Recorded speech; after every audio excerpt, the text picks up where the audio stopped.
Assalamualaikum warahmatullahi wabarakatuh. Halo teman-teman, selamat datang di channel Nina Oktaviana. Di video kali ini aku akan membahas lagi tentang soal kebidanan P3K tahun 2024, yaitu adalah asuhan kebidanan kehamilan patologis bagian kedua.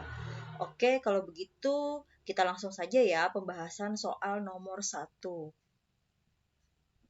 Soal nomor 1, Nyonya T berusia 20 tahun, G1P0A0, dengan usia kehamilan 32 minggu ke puskesmas untuk memeriksakan kehamilannya. Hasil pemeriksaan tinggi badan 142 cm, berat badan 48 kg, hasil palpasi TFU 32 cm, pada pundus uteri terdapat bagian terkecil janin. Bagian perut kiri ibu teraba keras kepala janin, bulat dan melenting. Apakah intervensi yang dilakukan untuk ibu? A. Segera rujuk ke rumah sakit. B. Menganjurkan ibu untuk posisi menungging. C. Melakukan versi luar untuk mengubah posisi janin.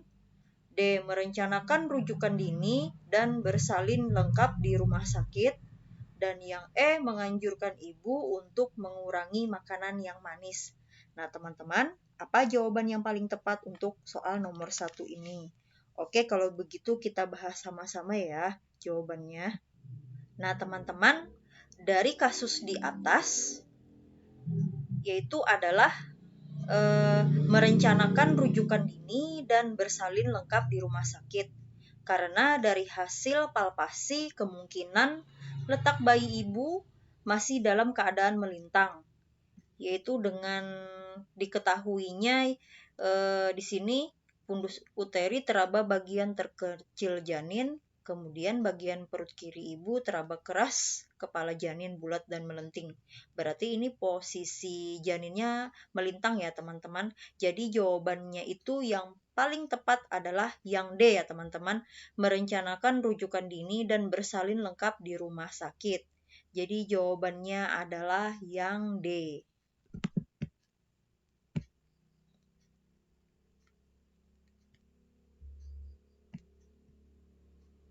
Jadi di sini jawabannya adalah yang D ya teman-teman. Oke, kita lanjut lagi soal nomor 2. Nyonya F berusia 37 tahun, G3P2A0, usia kehamilan 30 minggu. Datang ke rumah sakit dengan keluhan sudah 3 hari tidak merasakan gerakan janin. Hasil pemeriksaan palpasi TFU setinggi pusat, teraba kepala dan adanya krepitasi pada tulang kepala janin. DJJ tidak terdengar. Apakah diagnosis yang dapat ditegakkan dalam kasus tersebut? Oke, kita bahas sama-sama ya teman-teman. Nah, oke teman-teman, kita bahas ya. Krepitasi ini yaitu adalah gerakan atau gesekan pada tulang ya teman-teman. Itu namanya krepitasi. Gesekan atau gerakan pada tulang. Nah, ini pada tulang kepala janin ya teman-teman. Kemudian DJJ-nya tidak terdengar. Nah, ini pilihannya adalah yang A, maserasi, itu bukan ya teman-teman. Nah, kalau maserasi ini itu adalah proses perendaman sampel menggunakan pelarut organik pada temperatur ruangan. Ini bukan ya teman-teman. Ini tidak tepat. Kalau abortus juga bukan. Kalau IUGR itu berat badan bayinya itu kurang ya teman-teman, tapi usia kehamilannya sudah cukup bulan. Ini juga tidak tepat. Kalau IUGR ini bayinya kecil ya teman-teman, tapi usia kehamilannya sudah aterem. Dan kalau IUFD ini itu janinnya sudah tidak bernyawa lagi ya teman-teman, sudah meninggal di dalam rahim. Nah, ini jawaban yang paling tepat ya teman-teman. Kalau kelainan kongenital ini juga bukan ya teman-teman, ini cacat janin. Ini juga tidak tepat. Di sini dalam kasus soal ini DJJ tidak terdengar. Berarti jawabannya yang paling tepat yaitu adalah yang D, IUFD, intrauterine fetal death. Nah, jadi jawabannya adalah yang D ya teman-teman. Oke, next kita lanjut lagi soal nomor 3. Nyonya B, G2P1A0 datang ke bidan K dan mengatakan bahwa berat badannya bertambah sangat drastis, diikuti oleh odem dan nyeri epigastrium. Kemudian tekanan darahnya itu sekitar 160/110 mg. Oliguria atau tidak bisa kemih atau kurang kencing itu 200 ml per 24 jam. Kemudian diagnosis yang dapat ditegakkan dari kasus Nyonya B adalah A. Hipertensi, B. Preeklamsi, C. Preeklamsi ringan, D. Preeklamsi sedang, dan yang E. Preeklamsi berat.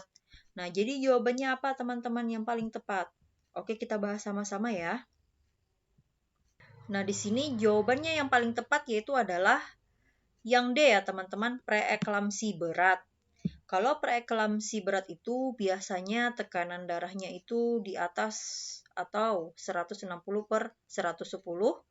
Kemudian oliguria atau kencingnya sedikit dalam waktu 24 jam.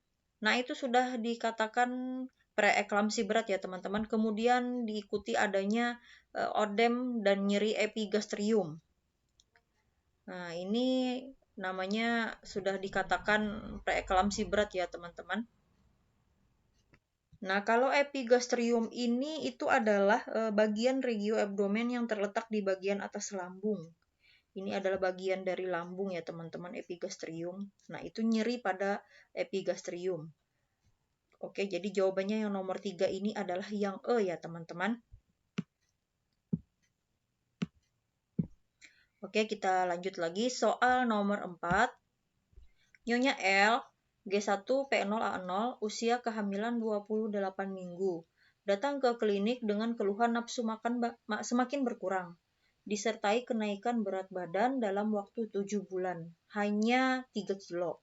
Setelah dilakukan pemeriksaan oleh bidan H, didapatkan bahwa tinggi fundus uteri ibu dengan usia kehamilan tidak sesuai. Pada usia kehamilan Nyonya L, tinggi fundus uterinya hanya sekitar 16 cm. Diagnosis yang tepat untuk Nyonya L adalah A. IUFD, B. IUGR, C. BBLR, D. IVFD, dan yang E adalah prematur. Nah, jawabannya apa teman-teman yang paling tepat? Kalau IUFD ini kan janinnya sudah meninggal di dalam rahim. Jadi ini bukan ya teman-teman. Kalau IUGR ini, nah ini teman-teman ya jawabannya yang paling tepat. Karena di sini tinggi fundus uteri ibu tidak sesuai dengan usia kehamilan. Berarti janinnya kecil ya teman-teman. Jadi jawabannya yang tepat itu adalah yang B.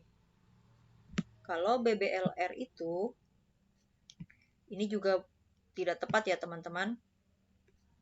Ini bayi berat lahir rendah, ini juga tidak tepat. Kemudian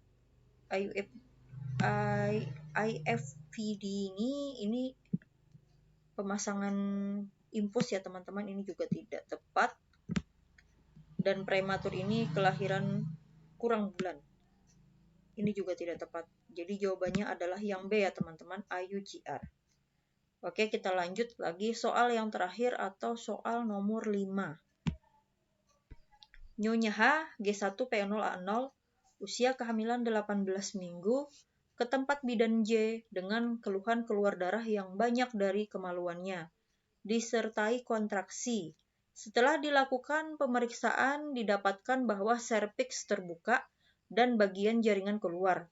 Diagnosis yang dapat ditegakkan dari kasus Nyonya H adalah yang A. Misset abortion, B. Abortus imminens, C. Abortus incipient, D. Abortus completus, dan yang E. Abortus incompletus. Nah, jadi jawabannya yang paling tepat apa teman-teman? Nah, kita bahas ya teman-teman. Kalau yang A ini, misset abortion, itu adalah terhentinya proses kehamilan muda, tetapi hasil konsepsi masih tetap bertahan di intrauterin lebih dari 6 minggu. Jadi ini bukan ya teman-teman. Ini bukan. Kalau abortus iminen ini abortusnya masih bisa dipertahankan ya teman-teman, jadi juga bukan. Kalau abortus insipient ini abortusnya juga tidak bisa dipertahankan. Kalau abortus insipient ini abortus yang tidak bisa dipertahankan.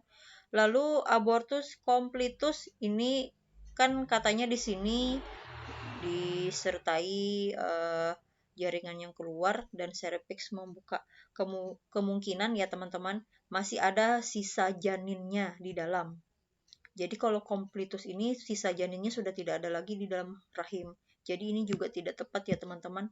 Jadi jawaban yang paling tepat itu adalah abortus incompletus. Jawabannya adalah yang E. Karena hanya sebagian jaringan yang keluar. Jadi masih bersisa ya teman-teman. Jadi tidak komplit, yaitu adalah abortus incompletus. Jawabannya adalah yang E. Oke teman-teman, 5 soal dulu ya yang kita bahas hari ini. Nanti aku akan membuat soal-soal terbaru lagi yang lebih update, yang kemungkinan akan keluar di P3K tahun 2024 ini. Yang penting kita belajar dulu, usaha dulu. Mudah-mudahan tahun ini nanti bisa lulus ya teman-teman.